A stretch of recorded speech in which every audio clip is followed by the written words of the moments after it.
Yo, I got an announcement. Y'all better stop scrolling, seriously. Oh, I'm hype. I hit myself in the eye with my camera. It's about that time. It's about that time. It's y'all. official, y'all. Y'all know what it is, right? It's official. That's Bad it. boys For for life. life, baby. That's for right. life. Will Smith's whole Oscar Slapgate episode had the best of us shaking in our boots. We couldn't believe our eyes that a man known for his charismatic personality would go up on international stage and slap a comedian over a bad joke.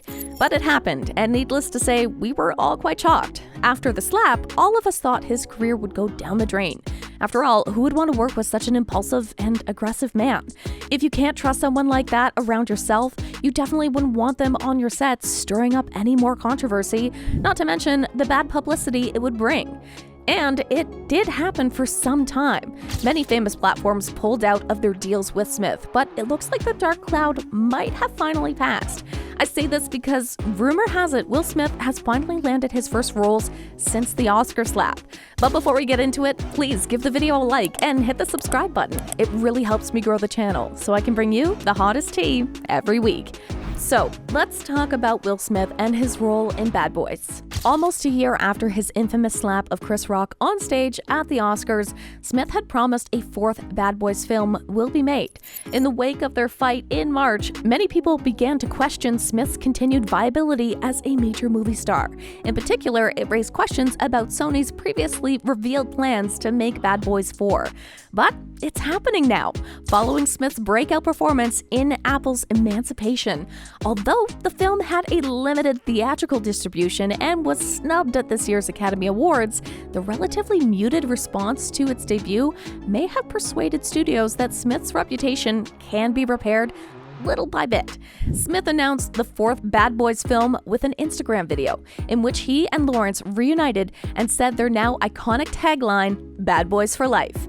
In the video, Smith can be heard saying, Yo, I got an announcement. Y'all better stop scrolling, seriously. as he makes his way to Lawrence's house to make an announcement.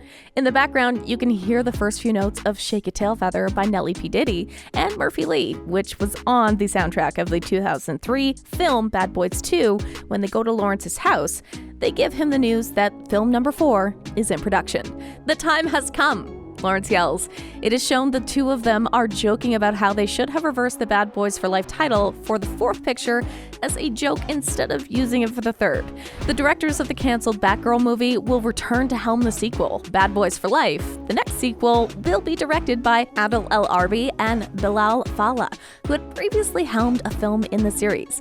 With $426 million or £346 million, the installment was one of the last profitable blockbusters before the COVID epidemic. Lawrence dismissed the rumors throughout the summer of 2016 that production on the sequel would be canceled.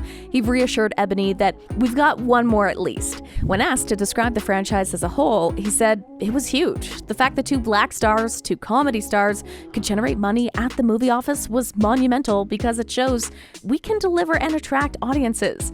There was a significant increase from the 1995 box office take of $141 million, £114 million, for the first Bad Boys to the 2003 follow-up, Bad Boys 2, which grossed $273 million. That's £222 million. The third installment, Bad Boys for Life, did better at the box office than the first two installments put together, but this partially attributed to the increased cost of the movie tickets over the course of the last 17 years. So with all that success pouring in for the previous films, and most definitely for this one as well, it's a great sign for Will Smith that he's finally getting the chance to integrate himself back into the industry again. But this isn't where it ends. He's got another thing cooking that has the fans all excited. Disney has been planning his first acting appearance since the controversy broke, a return to the 2019 live-action Aladdin sequel for months. There have been whispers that he may reprise his role as the genie in the sequel. The screenplay is currently being written, and there are plans to start shooting before the end of the year. It is partially based on the Middle Eastern folktale collection 1001 Nights. According to a Hollywood source, this would be one of the first projects Will has filmed since the Oscar smack, and it is somewhat shocking considering it will be for a kids feature. He's put in a lot of time and effort to better himself, but by the time the film is out, it will all be in the rearview mirror. Since the first movie did so well, it would be foolish not to do another, but it would be terrible to have to replace Will because of what occurred. Therefore, Disney is eager to support him and welcome him back. Will smacked host and comedian Chris after Chris had made a joke about Will's wife, Jada Pinkett Smith, losing her hair. Over $800 million was earned by Guy Ritchie's 2019 film. Apart from Will, the film's other two main stars, Mena Massoud, who plays Aladdin, and Naomi Scott, who plays Jasmine, were likewise somewhat unknown at the time but are keen to make a comeback. When asked about the picture last month, Mena said, "There was a change with the writers, and they are working on a new script. It would be awesome if a sequel to Aladdin was made. Also, they're saying it will not be based on the animated film. Think of it more as a brand new, never-before-seen tale."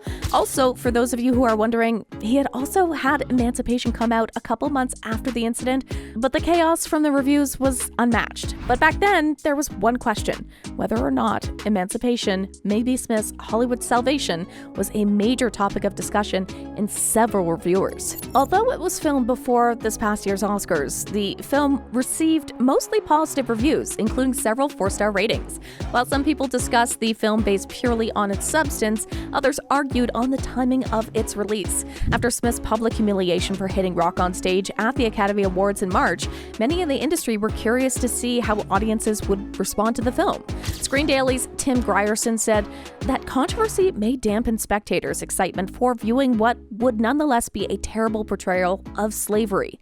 But he added that favorable reviews would at least motivate fans to seek out this solid drama. Reviewer Robbie Collin of The Telegraph gave Emancipation 4 stars, writing that this harsh, gripping pursuit thriller might be Will Smith's salvation. Others, like Deadline's Valerie Complex, choose to gloss over the slap entirely while discussing the film.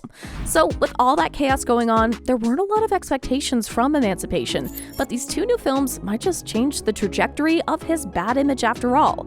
With that, we'll be wrapping it up for today. So, will you be watching the new movies? And if you like this video, click the subscribe button and hit the bell icon to be the first to see my next video. I post updates like this every week, where I uncover the secrets of your favorite celebrities.